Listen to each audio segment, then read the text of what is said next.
नमस्कार दोस्तों, आपके अपने चैनल हमारे संस्कार में आपका बहुत बहुत स्वागत है। हरे कृष्ण गोविंद हरे मुरारी, हे नाथ नारायण वासुदेवा। हरे कृष्ण गोविंद हरे मुरारी, हे नाथ नारायण वासुदेवा। ओम नमो भगवते वासुदेवाय नमः। हर हर महादेव। उस परम पिता परमेश्वर की कृपा आप पर, आपके परिवार पर और आपके सभी अपनों पर हमेशा बनी रहे। आपके घर में अन्न के भंडार हमेशा भरे रहें। अगर आप हमारे चैनल पर नए हैं और अभी तक आपने हमारे चैनल को सब्सक्राइब नहीं किया है तो प्लीज़ चैनल को सब्सक्राइब कर लें। वीडियो को लाइक करें, ज़्यादा से ज़्यादा शेयर करें ताकि यह जानकारी और लोगों तक भी पहुंच सके, उन्हें भी इसका लाभ प्राप्त हो सके। बेल आइकन को दबाना ना भूलें ताकि हमारी आने वाली वीडियो की जानकारी नोटिफिकेशन के ज़रिए आपको समय पर मिल जाया करे। हर इंसान को अपने जीवन में, जो कि बहुत अनमोल है, उसमें समय और अनुशासन का अनुसरण करना चाहिए। अर्थात जो चीज़ें हमें बिना मेहनत के और समय से पहले मिल जाती हैं, जैसे कि हमारी पुश्तैनी धरोहर और हमारे पूर्वजों के द्वारा किए गए पुण्य, तो हमें उन चीज़ों का मोल पता नहीं होता। और अगर वही चीज़ें हमारे बहुत मेहनत करने के बाद और समय निकलने के बाद मिलती हैं तो उनका कोई महत्व नहीं होता। इसीलिए दान पुण्य करते रहिए और सच्ची लगन से मेहनत करते रहिए। तो चलिए अब शुरू करते हैं आज का आषाढ़ मास कथा अध्याय 7। ब्रह्मा जी ने कहा, हे नारद, उसके बाद विश्व विख्यात जन स्थान नामक तीर्थ है, जिसका विस्तार 4 योजन का है। वह स्मरण मात्र से मनुष्यों को मुक्ति देने वाला है। पूर्व काल की बात है, वह वस्वत मनु के वंश में जनक नाम से प्रसिद्ध एक राजा हुए। उन्होंने वरुण की पुत्री गुणार्वा के साथ विवाह किया था। गुणार्वा धर्म, अर्थ, काम और मोक्ष की सिद्धि करने वाली थी।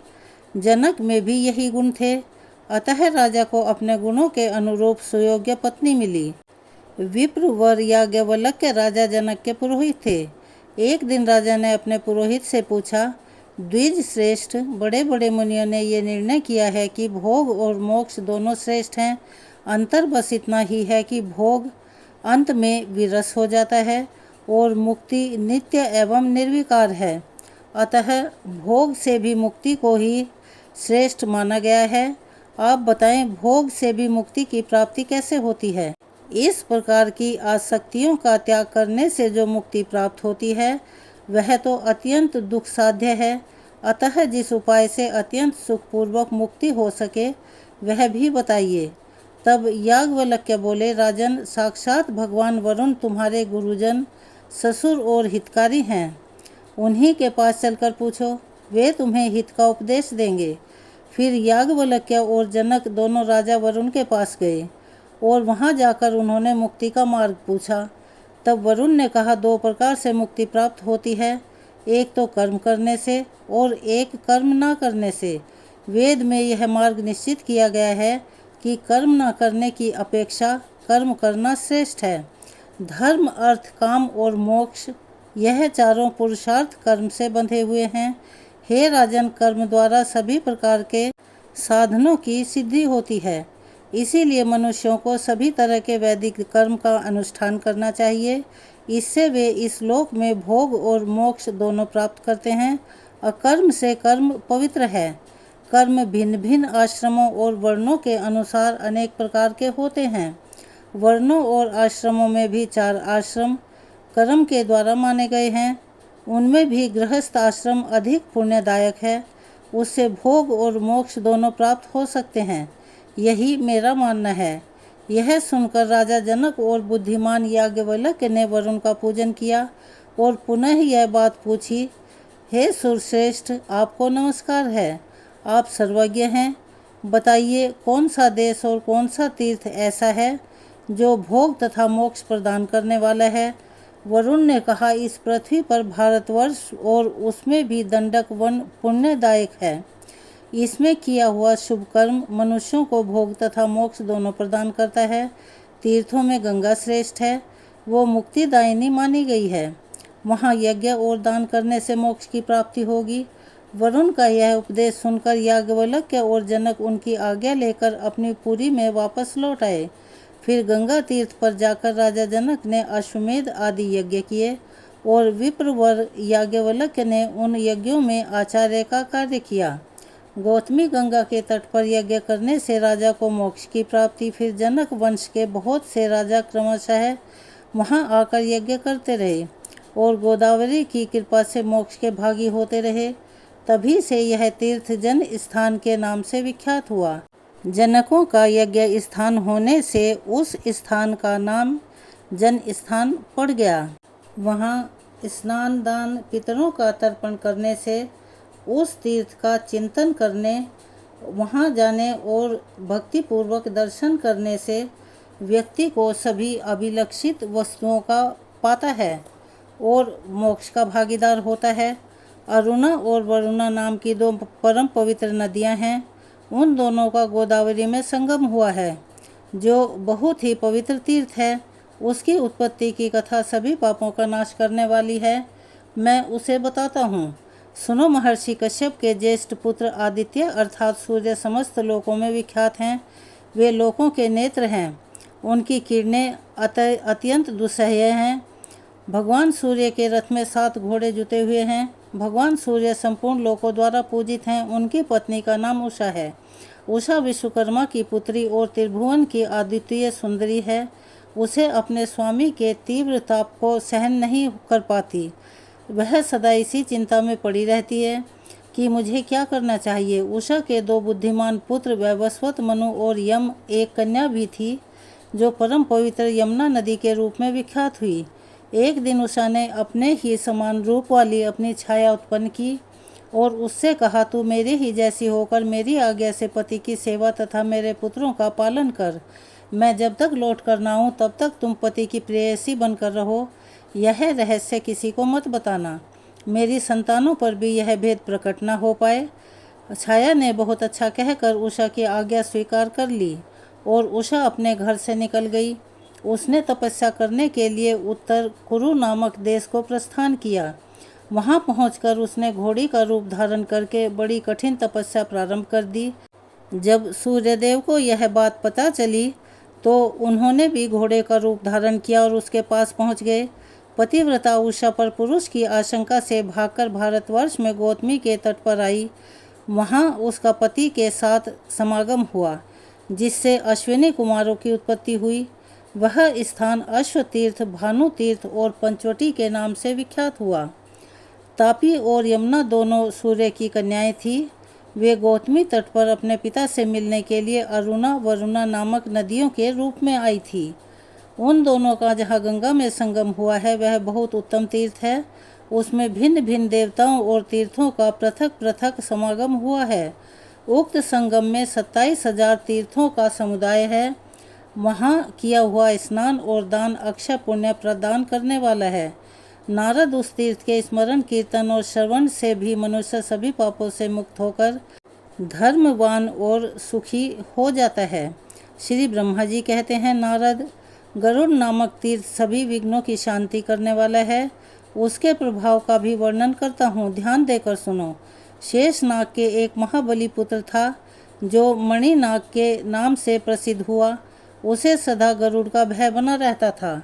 अतः उसने अपनी भक्ति के द्वारा भगवान शंकर को संतुष्ट किया। प्रसन्न होने पर भगवान शिव ने कहा कि कोई वर मांगो। तब नाग ने कहा, प्रभु मुझे गरुड़ से अभयदान दीजिए। भगवान शिव ने कहा, तथास्तु, ऐसा ही होगा। तुम्हें गरुड़ से कोई भय न हो। वरदान पाकर मणिनाग गरुड़ से निर्भय होकर बाहर निकला। वह क्षीर सागर के समीप जहाँ भगवान विष्णु शयन करते हैं इधर उधर विचरने लगा। जहाँ गरुड़ निवास करते थे उस स्थान पर भी वह जाया करते थे। गरुड़ ने उस नाग को निर्भय विचरते हुए देख पकड़ लिया और अपने घर में लाकर डाल दिया। इसी बीच में नंदी ने जगदीश्वर भगवान शिव से कहा कि देवेश्वर, अब मणि नाग नहीं आता है। जान पड़ता है कि गरुड़ ने उसे खा लिया या फिर बांध रखा है। अगर वह जीवित होता तो यहाँ आए बिना न रहता। नंदी की बात सुनकर भगवान शिव ने नाग की अवस्था को जान लिया और कहने लगे, वह नाग तो गरुड़ के घर में बंधा पड़ा है। नंदी, तुम शीघ्र जाकर जगदीश्वर भगवान विष्णु की स्तुति करो और गरुड़ के द्वारा बंधन में डाले हुए नाग को मेरे कहने से ले आओ। प्रभु की बात सुनकर नंदी स्वयं ही लक्ष्मीपति के पास उपस्थित हुए और भगवान शिव की कही हुई बातें वहां जाकर निवेदन पूर्वक कही। तब भगवान नारायण ने प्रसन्न होकर गरुड़ से कहा, विनता नंदन, मेरी बात मानकर नंदी को वह नाग लौटा दो। लेकिन गरुड़ ने नंदी को वह नाग देना स्वीकार नहीं किया और गर्व से कहने लगा, आपका भृत्य हूँ, नाग को लाया हूँ और आप उसे नंदी को दे रहे हैं। स्वामी तो सेवकों को दिया करते हैं, परंतु आप तो मेरी प्राण वस्तु को छीन रहे हैं। मेरी शक्ति आप जानते ही हो। मेरे ही बल से तो आपने संग्राम में दैत्यों पर विजय प्राप्त की है। भगवान विष्णु ने गरुड़ की बात सुनकर सामने से हंसकर कहा, पक्षीराज, ठीक है, तुम्हारे ही बल से मैंने असुरों पर विजय पाई है। फिर भगवान ने क्रोध न करके कहा, गरुड़, मैं मानता हूँ तुम्हें विलक्षण शक्ति प्राप्त है, पर तुम मेरी इस कनिष्ठ अंगुली को तो सहन करो। इतना कहकर भगवान ने अपनी अंगुली गरुड़ के मस्तक पर रख दी। गरुड़ अंगुली का भार तक नहीं सह सके। तब गरुड़ ने दीन भाव से लज्जित होकर हाथ जोड़कर प्रार्थना की और कहने लगे, मैं आपका अपराधी सेवक हूँ, हे प्रभु, मेरा परित्राण कीजिए। फिर उन्होंने माता लक्ष्मी से प्रार्थना की। लक्ष्मी जी ने कृपाकुल होकर जनार्दन से कहा, नाथ, विपन्न व्रत गरुड़ की रक्षा कीजिए।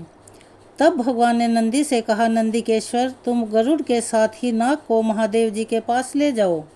बहुत अच्छा कहकर नंदी गरुड़ और नाग के साथ धीरे धीरे शंकर जी के पास गए और सब समाचार उन्हें कह सुनाया। तब शंकर जी ने गरुड़ से कहा, महाबाहो, तुम लोग पावनी गौतमी गंगा के पास जाओ, वे समस्त अभीष्ट वस्तुओं को देने वाली हैं। उस शांति में सरिता के में स्नान करने से तुम्हें समस्त इच्छित वस्तुएं 100 गुनी अथवा सहस्त्र गुनी होकर मिलेंगी। गरुड़ जो सभी प्रकार के पापों से संतप्त है, दुर्दैव से जिनका उद्योग नष्ट हो गया है, उन प्राणियों के लिए मनोवांछित फल प्रदान करने वाली गोदावरी नदी ही शरण है। भगवान शिव की यह बात सुनकर गरुड़ प्रणाम करके चले गए।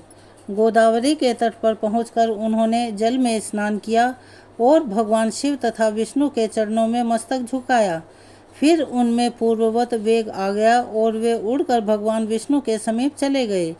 तब से वह समस्त अभीष्ट वस्तुओं को देने वाला तीर्थ गरुड़ तीर्थ के नाम से प्रसिद्ध हुआ।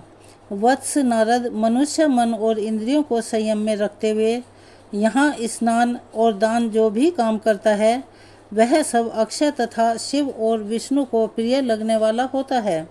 उसके आगे सभी पापों का नाश करने वाला गोवर्धन तीर्थ है। वह पितरों के पुण्यजनक तथा स्मरण मात्र से पाप दूर करने वाला है। नारद, मैंने उसका प्रभाव प्रत्यक्ष देखा है। पूर्व काल में जाबाली नामक से एक प्रसिद्ध किसान ब्राह्मण रहा करता था। वह दोपहर हो जाने पर भी हल से बैलों को खोलता नहीं था। उनके दोनों बगल में और पीठ पर चाबुक मारता रहता था। उसके दोनों बैल सदा आंखों से आंसू बहाया करते थे। एक दिन कामधेनु गाय जगत माता सुरभि ने नंदी से सब हाल कहा। नंदी ने भी खिन्न होकर भगवान शंकर को सारी बात बताई। तब शंकर जी ने नंदी से कहा, तुम्हारी प्रत्येक बात सिद्ध हो जाए। महादेव जी की यह आज्ञा पाकर नंदी ने समस्त गाय जाति को अपने में समेट लिया। स्वर्ग लोक और मृत्यु लोक की समस्त गायें अदृश्य हो गई। तब देवता गणों ने मेरे पास आकर कहा, भगवान, गायों के बिना जीवन नहीं रह सकता। उस समय मैंने देवता गणों की बात सुनकर उनसे कहा कि जाओ भगवान शंकर से याचना करो। फिर उन्होंने भगवान शंकर की स्तुति करके उनसे सब हाल कहा। महादेव जी ने भी उत्तर दिया, इस विषय में तो नंदी ही जाने। तब सभी देवतागण नंदीकेश्वर के पास जाकर बोले कि हे नंदीकेश्वर, हमें जगत का उपकार करने वाले गायें दे दीजिए। नंदी बोले, आप लोग गाय यज्ञ कीजिए, तभी दिव्य और मानस गायें प्राप्त होंगी। फिर गौतमी गंगा के तट पर देवताओं ने गौ यज्ञ किया और फिर वहाँ से गायें बढ़ने लगी। तभी से वह तीर्थ गोवर्धन नाम से प्रसिद्ध हुआ। यह देवताओं की प्रीति बढ़ाने वाला है। मुनि श्रेष्ठ, वहाँ किया हुआ केवल स्नान भी सहस्त्र गोदान का फल देने वाला है। तो आज की कथा यहाँ समाप्त होती है। चलिए एक बार मेरे साथ प्यार से बोलिए, हर हर महादेव, हरे कृष्ण, राधे राधे। अब हम शुरू करते हैं अपनी पौराणिक कथा। भीष्म जी के पूछने पर पुलस्त्य जी बोले, वत्स, तुमने बड़ी उत्तम बात पूछी है। अब एकाग्रचित होकर सुनो। प्राचीन सतयुग की बात है।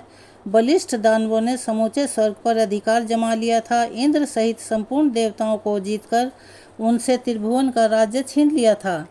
उनमें बाष्कली नामक दानव सबसे बलवान था। उसने समस्त दानवों को यज्ञ का भोक्ता बना दिया। इससे इंद्र को बड़ा दुख हुआ। वे अपने जीवन से निराश हो चले। उन्होंने सोचा कि ब्रह्मा जी के वरदान से दानव राजा बाष्कली मेरे और संपूर्ण देवताओं के लिए युद्ध का अवध हो गया है। इसीलिए मैं ब्रह्मलोक में जाकर भगवान ब्रह्मा जी की ही शरण लूँगा। उनके सिवाय और कोई मुझे सहारा देने वाला नहीं है। ऐसा विचार कर देवराज इंद्र संपूर्ण देवताओं को साथ लेकर तुरंत उस स्थान पर गए जहाँ भगवान ब्रह्मा जी विराजमान थे। इंद्र बोले, देव, क्या आप हमारी दशा नहीं जानते? अब हमारा जीवन कैसे रहेगा?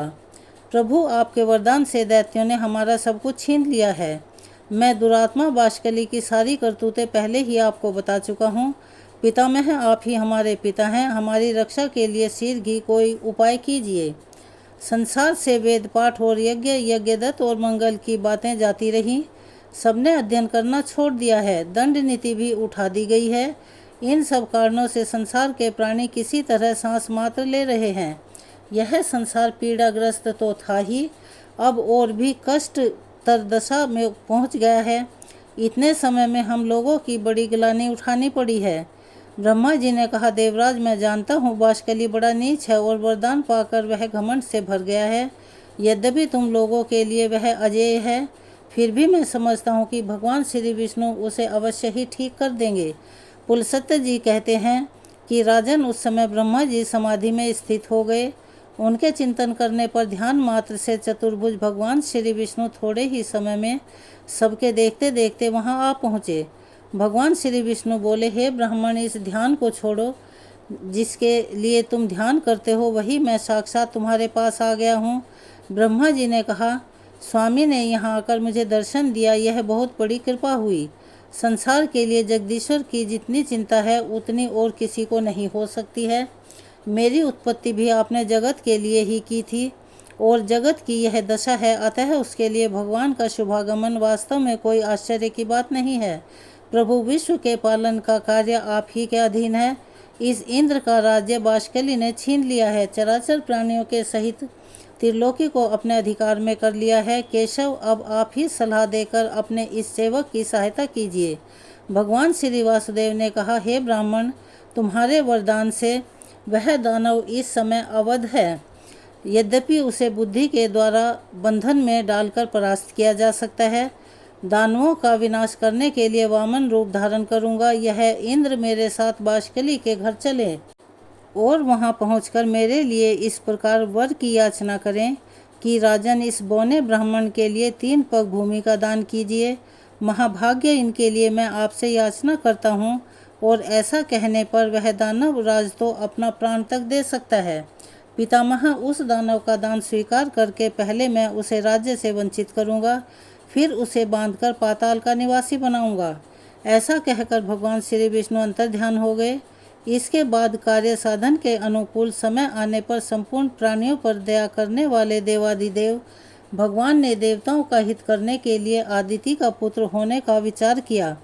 भगवान ने जिस दिन गर्भ में प्रवेश किया उस दिन स्वच्छ वायु बहने लगी।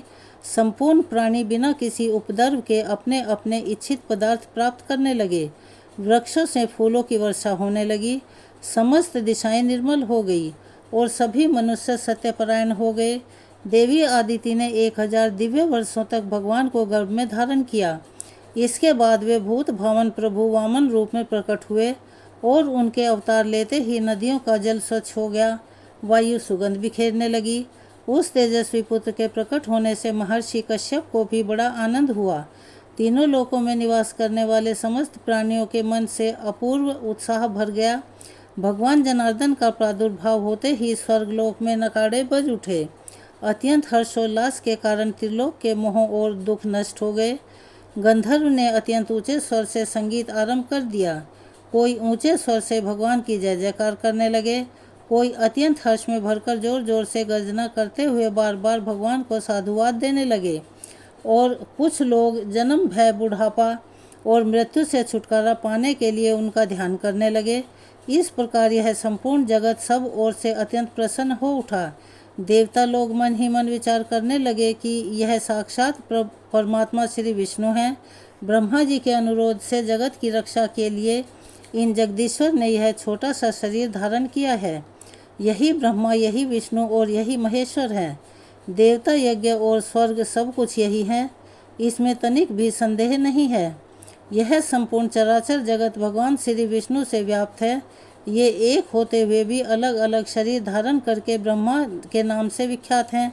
जिस प्रकार बहुत से रंगों वाली वस्तुओं का सानिध्य होने पर स्फटिक मणि विचित्र सी प्रतीत होने लगती है, वैसे ही मायामयी के संसर्ग से स्वयंभू परमात्मा की नाना रूपों में प्रतीति होती है। अब यह भगवान सब तरह से देवताओं का कार्य सिद्ध करेंगे। शुद्ध चित्त वाले देवगण जब इस प्रकार सोच रहे थे, उसी समय भगवान वामन इंद्र के साथ वाष्कल के घर गए। उन्होंने दूर से वाष्कली की नगरी को देखा, जो परकोटे से घिरी हुई थी। वाष्कली को राजा बलि के नाम से भी जाना जाता है। सब प्रकार के रत्नों से सजे हुए ऊंचे ऊंचे सफ़ेद महल, जो आकाशचारी प्राणियों के लिए भी अगम्य थे, उस पुरी की शोभा बढ़ा रहे थे। नगर की सड़कें बड़ी ही सुंदर और क्रमबद्ध बनाई गई थी। कोई ऐसा पुष्प नहीं, ऐसी विद्या नहीं, ऐसा शिल्प नहीं और ऐसी कला नहीं जो बाष्कली की नगरी में मौजूद न रही हो। वहीं रहकर दानव राजा बाष्कली चराचर प्राणियों सहित समस्त त्रिलोकी का पालन करता था। वह धर्म का ज्ञाता, कृतज्ञ, सत्यवादी और जितेंद्रिय था। सभी प्राणी उससे सुगमता पूर्वक मिल सकते थे। न्याय अन्याय का निर्णय करने में उसकी बुद्धि बड़ी ही कुशल थी। वह ब्राह्मणों का भक्त, शरणागत का रक्षक और दीन और अनाथ पर दया करने वाला था। मन शक्ति, प्रभु शक्ति और उत्साह शक्ति, इन तीनों शक्तियों से वह संपन्न था। बड़ा धनी और बहुत बड़ा दानी था। वह धर्म, अर्थ, काम तीनों के साधन में संलग्न रहता था। वाष्कली त्रिलोकी का एक श्रेष्ठ पुरुष था। वह सदा अपनी नगरी में ही रहता था। उसमें देवता और दानवों के भी घमंड को चूर करने की शक्ति थी। ऐसे गुणों से विभूषित होकर वह त्रिभुवन की समस्त प्रजा का पालन करता था। उस नवराज के राज्य में कोई भी अधर्म नहीं होता था। उसकी प्रजा में कोई भी ऐसा नहीं था जो दीन, रोगी, अल्पायु, दुखी, मूर्ख, कुरूप और दुर्भाग्यशाली हो, अपमानित हो। इंद्र को आते देख दानवों ने जाकर राजा बाष्कली से कहा कि प्रभु, बड़े आश्चर्य की बात है कि आज इंद्र एक बौने ब्राह्मण के साथ अकेले ही आपकी पुरी में आ रहे हैं। इस समय हमारे लिए जो कर्तव्य हो उसे शीघ्र बताइए। उनकी बात सुनकर बाष्कली ने कहा कि दानवों, इस नगर में देवराज को आदर के साथ ले आना चाहिए। आज वे हमारे पूजनीय अतिथि हैं। पुलसत्य जी कहते हैं, दानव राज बाष्कली दानवों से ऐसा कहकर फिर स्वयं इंद्र से मिलने के लिए अकेला ही राजमहल से बाहर निकल पड़ा और अपनी शोभा संपन्न नगरी की 7वीं पौड़ी पर जा पहुंचा। इतने में ही उधर से भगवान वामन और इंद्र भी आ पहुँचे।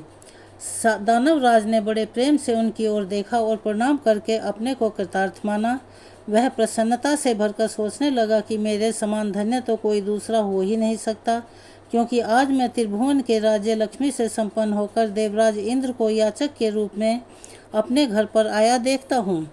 यह मुझे कुछ याचना करेंगे। घर पर आए हुए इंद्र को मैं अपनी पत्नी, पुत्र, महल और तो और अपने प्राण भी दे डालूंगा। फिर त्रिलोकी के राज्य की तो बात ही क्या है।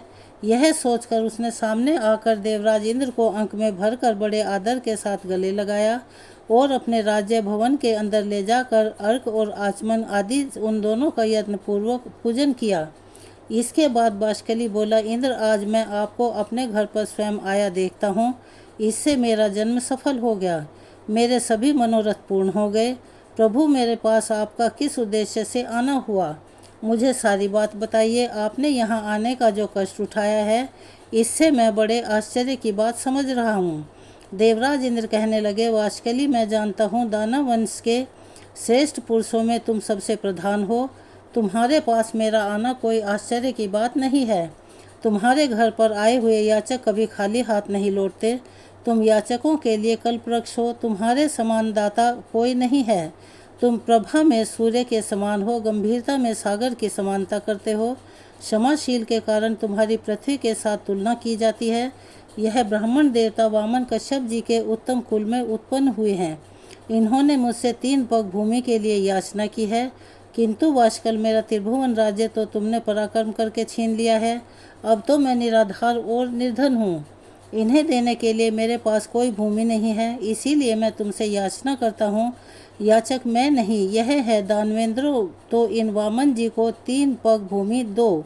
वाष्कल ने कहा, देवेंद्र आप भले पधारो, आपका कल्याण हो। जरा अपनी ओर देखिए तो सही, आप ही तो सबके परम आश्रय हैं। पितामह ब्रह्मा जी त्रिभुवन की रक्षा कर भार आपके ऊपर डालकर सुख से बैठे हैं और ध्यान धारणा से युक्त हो परम पद का चिंतन करते हैं। भगवान श्री विष्णु भी अनेकों संग्राम से थककर जगत की चिंता छोड़ आपके ही भरोसे क्षीर सागर का आश्रय ले सुख की नींद सो रहे हैं। उमानाथ भगवान शंकर की भी आपको ही सारा भार सौंप कर कैलाश पर्वत पर विहार करते हैं। मुझसे अलग बहुत से दानवों को, जो बलवान से भी बलवान थे, आपने अकेले ही मार गिराया। 12 आदित्य, 11 रुद्र, दोनों अश्वनी कुमार, 8 वसु और सनातन देवता धर्म, ये सब लोग आपके ही बाहुबल का आश्रय लेकर स्वर्ग लोक में यज्ञ का भाग ग्रहण करते हैं। आपने उत्तम दक्षिणा से संपन्न 100 यज्ञों द्वारा भगवान का यजन किया। व्रत और नमो आपके ही हाथों मारे गए हैं। आपने ही पाक नामक दैत्य का दमन किया।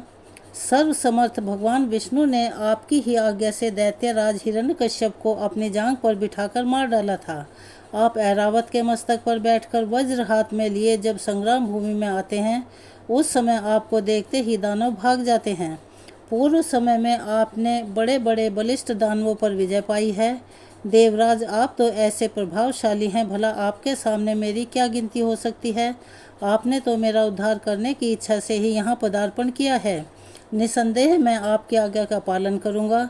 मैं निश्चय पूर्वक कहता हूँ, आपके लिए मैं अपने प्राण भी दे दूँगा। देवेश्वर, आप मुझ में इतनी सी भूमि की बात क्यों कह रहे हैं। ये स्त्री पुत्र, गायें और जो कुछ भी धन मेरे पास है वो सब और त्रिलोकी का सारा राज्य इन ब्राह्मण देवता को दे दीजिए। आप ऐसा करके मुझ पर और मेरे पूर्वजों पर कृपा करेंगे, इसमें बिल्कुल भी संशय नहीं है, क्योंकि भावी प्रजा कहेगी कि पूर्व काल में राजा बाष्कल्य ने अपने घर पर आए हुए इंद्र को त्रिलोक का राज्य दे दिया। आप ही क्यों, यदि कोई दूसरा याचक भी मेरे पास आए तो वह सदा ही मुझे अत्यंत प्रिय होगा। आप तो उन सब में मेरे लिए विशेष आदरणीय हैं, अतः आपको कुछ भी देने में मुझे कोई विचार नहीं करना है। परंतु देवराज, मुझे इस बात से बड़ी लज्जा हो रही है कि इन ब्राह्मण देवताओं के विशेष प्रार्थना करने पर आप मुझसे केवल 3 पग ही भूमि मांग रहे हैं। मैं तो इन्हें अच्छे गांव दे दूंगा और आपको स्वर्ग का राज्य भी अर्पण कर दूंगा। वामन जी को स्त्री और भूमि दोनों का दान करूंगा।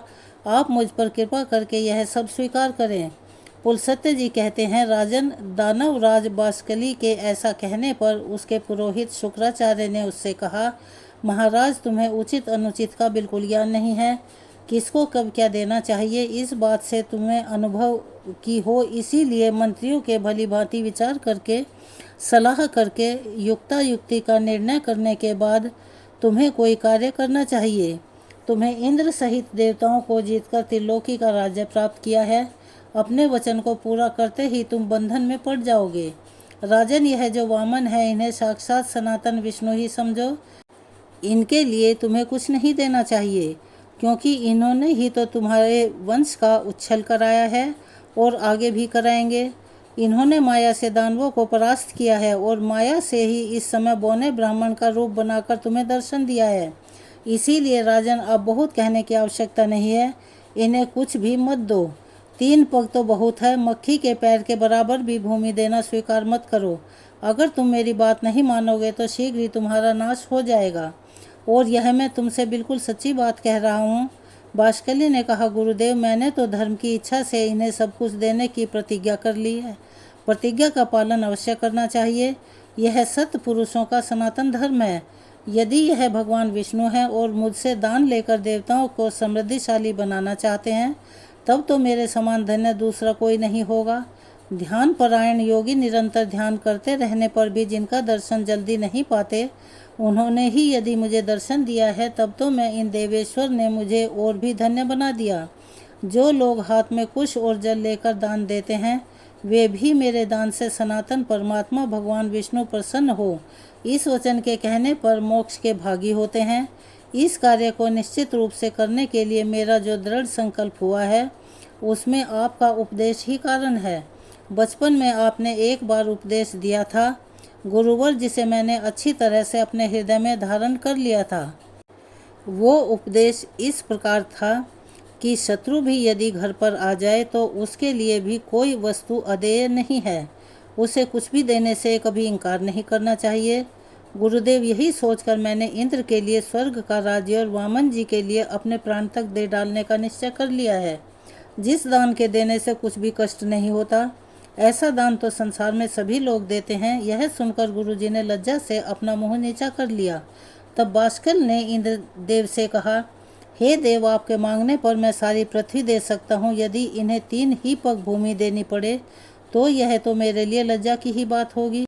इंद्र ने कहा, दानवराज, तुम्हारा कहना सत्य है, किंतु इन ब्राह्मण देवता ने मुझसे 3 ही पग भूमि की याचना की है। इनको बस इतनी ही भूमि की आवश्यकता है और मैंने भी इन्हीं के लिए तुमसे याचना की है, इसीलिए इन्हें यही वर प्रदान करो।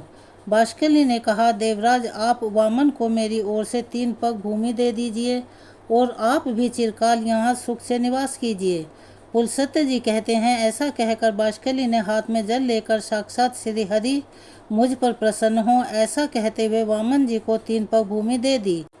दानवराज के दान करते ही श्री हरि ने वामन रूप त्याग दिया और देवताओं के हित की इच्छा से संपूर्ण लोकों को नाप लिया। वे यज्ञ पर्वत पर पहुंचकर उत्तर की ओर मुंह करके खड़े हो गए। उस समय दानव लोक भगवान के बाएं चरण के नीचे आ गया। तब जगदीश्वर ने पहला पग सूर्य लोक में रखा और दूसरा ध्रुव लोक में। फिर अद्भुत कर्म करने वाले भगवान ने तीसरे पग से ब्रह्मांड पर आघात किया। उनके अंगूठे के आगे के भाग से लगकर ब्रह्मांड कटा फूट गया, जिससे बहुत सारा जल बह निकला। उसे ही भगवान श्री विष्णु के चरणों से प्रकट होने वाली वैष्णवी नदी गंगा कहते हैं। गंगा जी अनेक कारणवश भगवान श्री विष्णु के चरणों से प्रकट हुई है। उनके द्वारा चराचर प्राणियों सहित समस्त त्रिलोकी व्याप्त है। इसके बाद भगवान श्री वामन ने बाष्कली से कहा, राजन, मेरे 3 पग पूर्ण करो। बाष्कली ने कहा, भगवान, आपने पूर्व समय में जितनी बड़ी पृथ्वी बनाई थी, उससे मैंने कुछ भी छुपाया नहीं है। पृथ्वी छोटी है और आप महान हैं। मुझ में सृष्टि उत्पन्न करने की शक्ति नहीं है, जिससे कि तुम्हारी दूसरी पृथ्वी बनाकर मैं आपके 3 पद पूर्ण कर सकूं। देव, आप जैसे प्रभु की इच्छा शक्ति ही मनवांछित कार्य करने में समर्थ होती है। सत्यवादी बाष्कली को निरुत्तर जानकर भगवान श्री विष्णु बोले, दानवराज, बोलो, तुम्हारी कौन सी इच्छा पूर्ण करूं? तुम्हारा दिया हुआ संकल्प का जल मेरे हाथ में आया है, इसीलिए तुम वर पाने के योग्य हो, वरदान के उत्तम पात्र हो। तुम्हें जिस वस्तु की इच्छा हो मांगो। बाष्कली ने कहा, देवेश्वर, मैं आपकी भक्ति चाहता हूँ। मेरी मृत्यु भी आपके ही हाथ से हो, जिससे मुझे आपके परम धाम श्वेत द्वीप की प्राप्ति हो, जो तपस्वियों के लिए भी दुर्लभ है। पुलसत्य जी कहते हैं, बाष्कली के ऐसा कहने पर भगवान श्री विष्णु ने कहा, राजन, तुम एक कल्प तक ठहरे रहो। जिस समय वराह रूप धारण करके मैं रसातल में प्रवेश करूंगा, उसी समय मैं तुम्हारा वध करूंगा। इससे तुम मेरे रूप में लीन हो जाओगे। भगवान के ऐसे वचन सुनकर वह दानव उनके सामने से चला गया। भगवान भी उससे त्रिलोकी का राज्य छीनकर अंतर्ध्यान हो गए। बाष्कली पातालोक का निवासी होकर सुखपूर्वक रहने लगा। बुद्धिमान इंद्र तीनों लोकों का पालन करने लगे। यह जगत गुरु भगवान श्री विष्णु के वामन अवतार का वर्णन है। इसमें श्री गंगा जी के प्रादुर्भाव की कथा भी आ गई है। यह प्रसंग सभी पापों का नाश करने वाला है। राजन, ये मैंने विष्णु के 3 पगों का इतिहास बताया है, जिसे सुनकर मनुष्य इस संसार में संपूर्ण पापों से मुक्त हो जाता है। श्री विष्णु के पगों का दर्शन कर लेने पर उसके दुस्वप्न, दुश्चिंता और घोर पाप नष्ट हो जाते हैं। यज्ञ पर्वत पर स्थित श्री विष्णु के चरणों का दर्शन करके पाप से छुटकारा पा जाते हैं। भीष्म, जो मनुष्य मौन रहकर यज्ञ पर्वत पर चढ़ता है अथवा तीनों पुष्कर की यात्रा करता है, उसे अश्वमेध यज्ञ का फल मिलता है। वह सब पापों से मुक्त होकर मृत्यु के पश्चात श्री विष्णु धाम में जाता है। भीष्म जी बोले, भगवान यह तो बड़े आश्चर्य की बात है कि वामन जी के द्वारा दानव राज बाष्कली बंधन में डाला गया। मैंने तो श्रेष्ठ ब्राह्मणों के मुख से ऐसी कथा सुन रखी थी कि भगवान ने वामन रूप धारण करके राजा बलि को बांधा था और विरोचन कुमार बलि आज तक पाताल लोक में भी मौजूद है। अतः आप मुझसे बलि के बांधे जाने की कथा का भी वर्णन कीजिए। पुलस्त्य जी बोले, राजन मैं तुम्हें सब बातें बताता हूँ, सुनो। पहली बार की कथा तो तुम सुन ही चुके हो। दूसरी बार वर्तमान वैवस्वत मनवंतर में भी भगवान श्री विष्णु ने त्रिलोकी को अपने चरणों से नापा था। उस समय उन देवाधिदेव ने अकेले ही यज्ञ में जाकर राजा बलि को बांधा और भूमि को नापा था। उस अवसर पर भगवान का पुनः वामन अवतार हुआ था और फिर उन्होंने फिर से त्रिविक्रम रूप धारण किया था। वे पहले वामन होकर फिर आवाम अर्थात विराट हो गए थे। आज की कथा को यहीं विराम देते हैं। इससे आगे का वृतांत आप हमारी दूसरी वीडियो में सुनेंगे, तो प्लीज़ उस वीडियो का इंतज़ार कीजिएगा। अगर आप हमारे चैनल पर नए हैं और अभी तक चैनल को सब्सक्राइब नहीं किया है तो प्लीज़ हमारे चैनल को सब्सक्राइब करें, वीडियो को लाइक करें, ज़्यादा से ज़्यादा शेयर करें ताकि यह जानकारी और लोगों तक भी पहुंच सके। बेल आइकन को दबाना ना भूलें ताकि हमारी आने वाली वीडियो आपको नोटिफिकेशन के ज़रिए मिल जाया करें। अपना सहयोग और प्यार हमें ऐसे ही प्रदान करते रहें। कमेंट्स बॉक्स में हर हर महादेव, हरे कृष्णा, राधे राधे, ओम नमो भगवते वासुदेवाय नमः, जिसमें भी आपकी श्रद्धा हो लिखना ना भूलें। धन्यवाद।